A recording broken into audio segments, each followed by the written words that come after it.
steps will lead you through exactly what you need to know for day 1 of our Lunar New Year lantern project. Now, we talked in class that Chinese New Year dragons are different than the dragons you may have learned about in Western culture, with fire-breathing capabilities and wings that help them fly.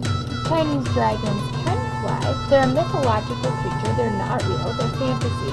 But in Chinese culture, the dragon is a combination of many other animals, which is what gives the Lunar New Year dragon such amazing power and capabilities and wisdom.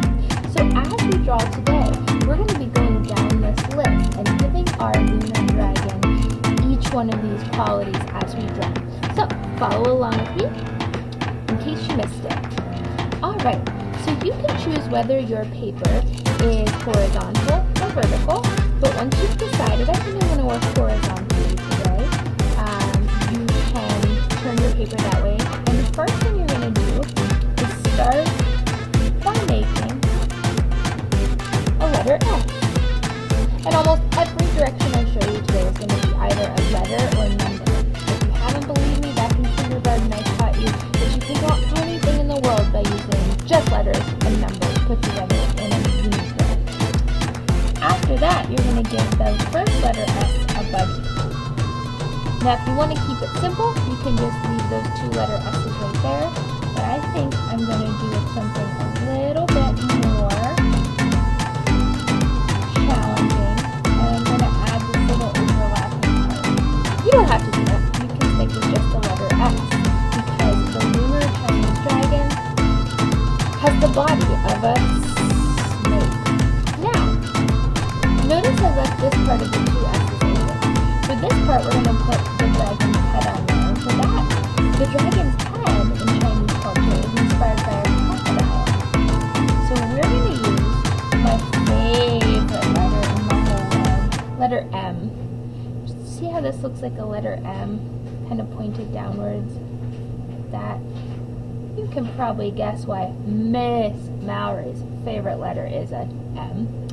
Alright, after we have the head finished there, we're going to add the eyes of a rabbit. Now, here's where I'm not sure why these look like rabbit eyes, but if you pull up a picture of a Chinese lunar dragon, they have these big round eyes, which look deep, deep into your heart and your brain. But instead of drawing circles, I do a number 3.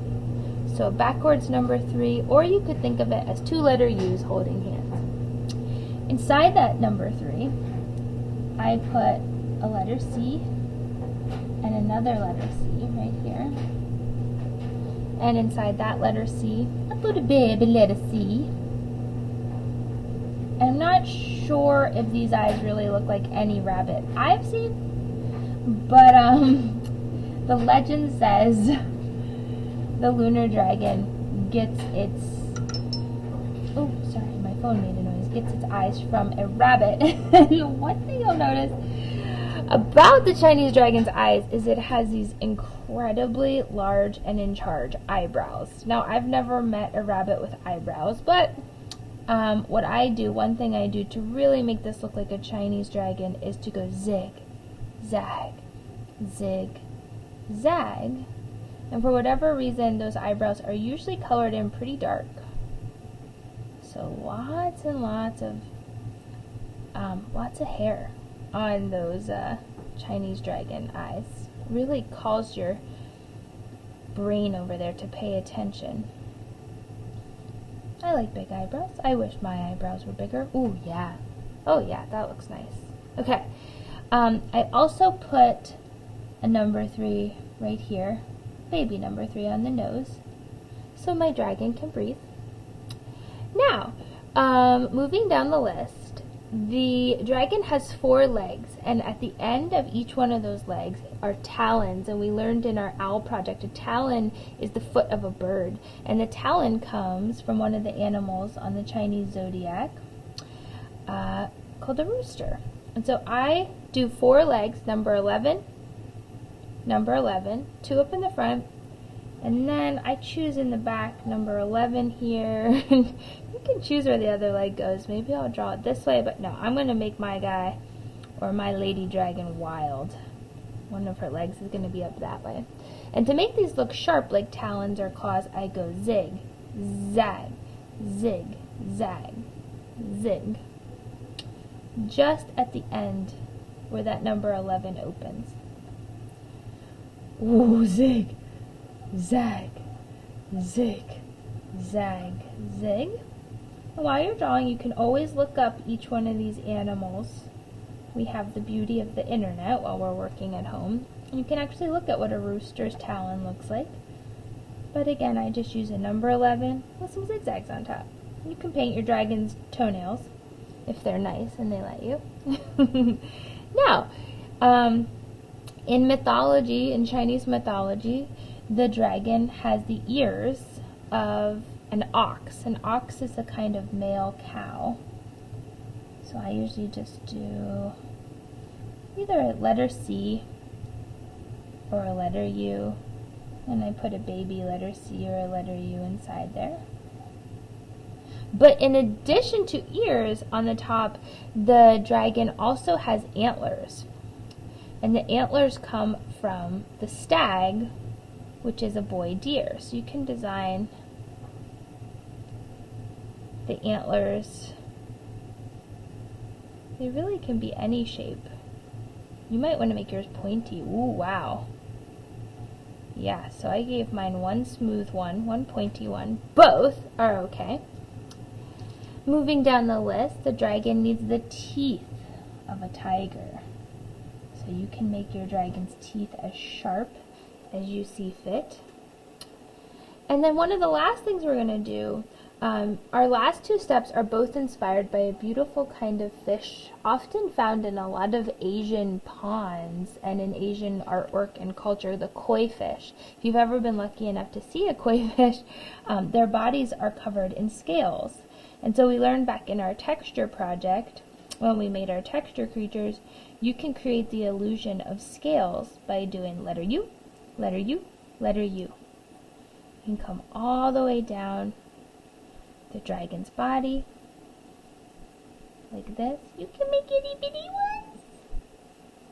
You can even go down the arm with some scales. Or you can make big scales. It's up to you. But the scales are going to go all the way over the body, maybe even farther up here towards the face. I do one row at a time. Nice. I'll finish this part later. But then the last part that we're going to take, inspired by the koi fish, I know it sounds kind of crazy, but koi fish have whiskers like a cat. And so we're going to need to put a whisker going this way and a whisker going that way. You might be kind of out of room like I am on my paper. So I'm just going to make my whisker one here, letter S, with a buddy really close by. Letter S. These whiskers kind of look like a mustache, don't they? Beautiful. Now we learned that the Chinese dragon on the Lunar New Year does a dance that brings good luck. And many dancers are hired to operate a huge puppet. If you haven't ever seen a Chinese New Year lunar dragon dance, I invite you to look that up on the internet. It's a really, really cool performance to watch. In fact, I have one linked in the PowerPoint attached to this lesson, one of my favorite ensembles. And in that dance, the dragon is always following the ball of fire. Some people call it a ball of fire. Some people call it a pearl of wisdom. Because the dragon in Chinese culture is not something to be feared. It's actually a protector. Which is why you'll see a lot of architecture in the Chinese culture. You might see a dragon on the side of a building as a sculpture.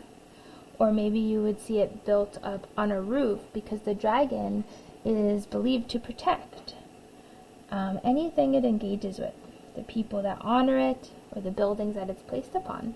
So, with a few more scales down its back, and if you want, I'm not sure which animal this comes from, but you can put some zigzag, zigzag, zigzag, or curvy zigzag on the back. And you are all finished. Man, this is a great start. Make sure that your Chinese lunar dragon is complete and ready when you come to day 2 of art class. I'm going to show you how to take this drawing and add a little bit of color to it. And on day 3, just before the Chinese New Year begins for 2021, I'm going to show you how to turn this into a lantern. So we're ready for the lantern portion of the celebration. Alright, I hope you enjoyed drawing along with me, and I will see you next week.